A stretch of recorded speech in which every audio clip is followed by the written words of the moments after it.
And the Raiders will have a short field to work with as they take over. Now the Oakland offense heading back onto the field to take over.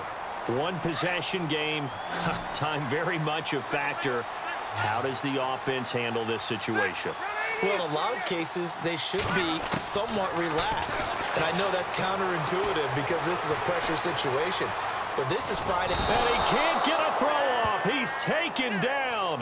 What a huge play at this point in the game. Tamahali in there to drop him as the clock continues to roll. They'll look to throw. And the hit jarred it loose. It's incomplete.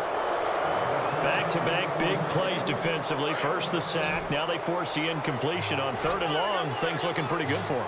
And this is where they have to be careful because they've got the momentum going their way. They will be really amped up to get to the quarterback. Look out. Draw, screen, something that can be used against them. And Adams has it complete. That one good for 13 and a Raider first down. You have no timeouts remaining. You absolutely have to get out of bounds. Offense comes to the line now, 1st and 10.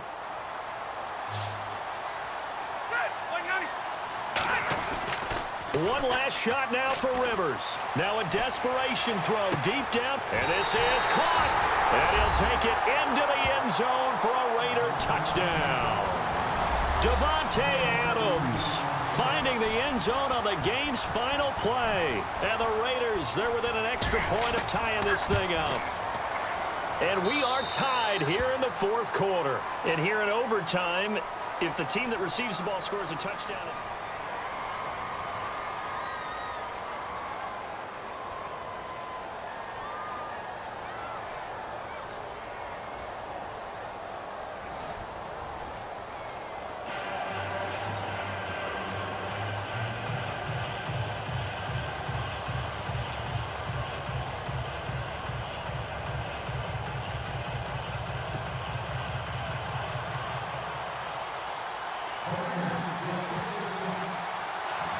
So we're right back where we started, all even as the kick's away.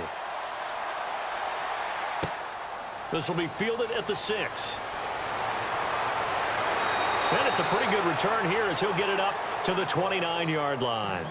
And now Dallas gets set to take the field. They're set for their first drive here in overtime, and this is where the crowd can really become a factor. They've had to battle it all day, but I know what you're saying. In overtime, that gets doubled, doesn't it? At least, because now the crowd really wants to be involved and help their team, and that first drive can dictate the whole thing because they know if this team takes it downfield and scores a touchdown, it's game over. It's been loud in here so far. Here's Murray now as they run it to start the drive. And room to run as he's up past the 35-yard line. It's a 7-yard carry to set them up with a 2nd and 3. He wasn't able to really get anything going in regulation. Maybe it'll be a little different story here in overtime. And it appears that with that call, they want to establish the run in overtime, try and set the tone for what they're going to get done. And you're right, maybe it didn't work so well in regulation. Overtime could be the charm. And by the way, yards count either way. He didn't seem in a rush. I guess they just didn't know where the play clock was. I think you're right about that because there was no hurried movements there, right? No up-tempo at all. Clock just ran out. I think he was as surprised as maybe his bench was. Back to throw. Wade. And the Raiders have got him. Stephon Tuitt in there to pick up his 2nd sack now of the afternoon. The amount of sacks that they've absorbed in this game is absolutely extraordinary. Let's just face it. This offensive line, flat out, cannot handle this pass rush. It's been demonstrated time and time again. Now on 3rd and long, they'll look to throw. And this is going to be incomplete. Well, their defense did its job. Now they're going to get the football with a chance to win it. And it feels like they ran out on the field, and right before they did, they told the offense, don't worry about this. We got you. Okay, we've got the situation under control. We'll get it back for you for a chance to win the game. And, boy, they did it well. Yeah, Sanders now to return.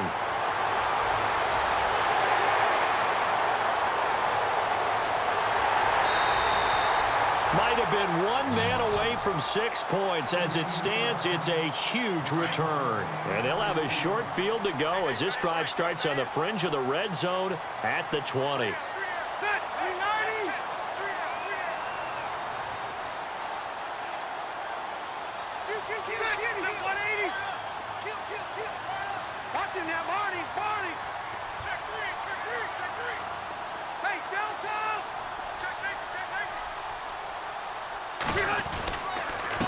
Now a handoff here to his running back. And this one goes nowhere. Losing yardage back at the 22. That's going to go as a loss of a yard, and it'll be second down. So now 11 yards to go for this offensive unit. It's second down.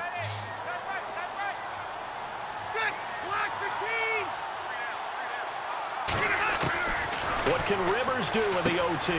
He's going to flip one out here to his running back. And they'll bring him down at the 18-yard line. Call it a gain of 3, and they're going to have a third down. Well, right now, every little bit of yardage helps. So they're obviously well within his range. It's just about keeping the football and getting in the right spot. Know your kicker. As you mentioned, get it to the right spot, the place that he wants to kick it from. And if you do decide to throw the football, it either goes to your team or no one. It's the only kind of throw you make. They're able to convert on third down, and that sets up a first and goal. Charles, you get into these overtime situations, that's not a bad guy to dial into. Well, when you have to have plays, especially in a spot as you just described, we're in OT, you've got to go to the guys you can trust and you know are going to make the plays. What they say, it's not the X's and the O's, it's the Jimmies and the Joes.